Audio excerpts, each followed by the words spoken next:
Première fois à la commanderie, ça fait déjà 5 ans. 5 ans commandeur, et donc première fois qu'on a pu venir de visiter un petit peu, faire les vendanges. Donc on a fait nos premières vendanges. Première vendange. Plutôt sympa, c'était vraiment bien. Bien organisé. Voilà, tout est très bien. On a su un petit peu comment ça se passait pour nos vignes, voir un petit peu tout ce qui se passait. Voilà, je pense qu'il y a encore plein de choses à découvrir. On a fait notre premier baptême de montgolfière. C'était bien, donc ça fait 2 premières fois. Pour un même week-end, c'est plutôt pas mal. Donc, non, sinon, plein de rencontres. On a bien mangé aussi. C'est une bonne réputation, bonne table. On boit bien. Voilà, on boit bien, c'est notre vin, donc il est très bon. C'est l'un des meilleurs, je pense, pour pas être trop... Au final, les gens viennent de tous les milieux et que c'est pas que des personnes qui s'y connaissent forcément en vin ou qui sont comme nous, qui ont découvert ça et puis qui se sont lancés dans l'aventure et au final, on découvre ensemble. On commence à s'organiser. Ouais, plein de découvertes. Voilà. C'est un vin qui est vraiment agréable à boire, qui passe avec tout, qui est agréable avec tous les repas. Il est prêt à boire, voilà. Il est parfait. Et il est vraiment marqué par son terroir aussi. C'est-à-dire qu'on sent que c'est du vin d'ici de Béziers, et c'est vrai qu'on le reconnaît parmi tous les autres vins qu'on peut boire, notamment le Bordeaux ou le Bourgogne. Et c'est vrai que c'est un vin qui est caractéristique. Il est agréable, il est justement pas trop lourd. Souvent les vins du Sud, on leur donne tout de suite la note des vins trop lourds. C'est pas du tout le cas. Il est agréable, il est bien, il est très léger. Quand on regarde. Je m'appelle Hiroka Matake, je suis japonaise d'origine. Je rejoins depuis 3 ans. Ce qu'il y a, c'est que je voyage beaucoup, donc cette année, c'est le premier vendange de week-end.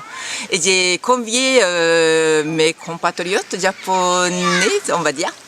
Et ils étaient très contents aussi. Et puis comme je suis très contente de participer, d'avoir travaillé, ça m'a beaucoup plu. Et je suis très contente d'être là et partager avec cet esprit de club, avec les autres. Suite à un reportage sur A2 en 2010, on nous proposait de faire l'acquisition d'une partie d'un vignoble avec des bouteilles imprimées à notre nom. Donc c'était très tentant. Et comme je n'avais pas les moyens d'acheter un vignoble pour moi-même et surtout pas de l'exploiter par moi-même, puisque je n'y connais rien, donc c'était une bonne opportunité pour moi. Alors le côté sympathique également, c'est de pouvoir se réunir entre néophytes et des personnes qui viennent de la France entière et de pouvoir découvrir ainsi le métier de viticulteur. Et en tant que viticultrice désormais, puisque je suis désormais viticultrice, je me dois de le faire. Je suis venu en 2011. Voilà, c'est ça, en 2011, effectivement, avec Michel Maisonnet, on a décidé de prendre une part parce qu'on se connaît depuis qu'on a 14 ans. Donc on a une amitié profonde et sincère, qu'on aime tous les deux le vin. Et cette découverte de la possibilité d'avoir, entre guillemets, des vignes et notre vin, on s'est dit, tiens, on va sceller une amitié à travers tout simplement l'achat d'une part, dans un premier temps. Voilà. Et donc c'est comme ça qu'on y est arrivé. Et qu'on a fait pas mal de choses ensemble, dont 2 championnats de France de montgolfière, lui en haut, moi en bas, à la récupération. Mais important.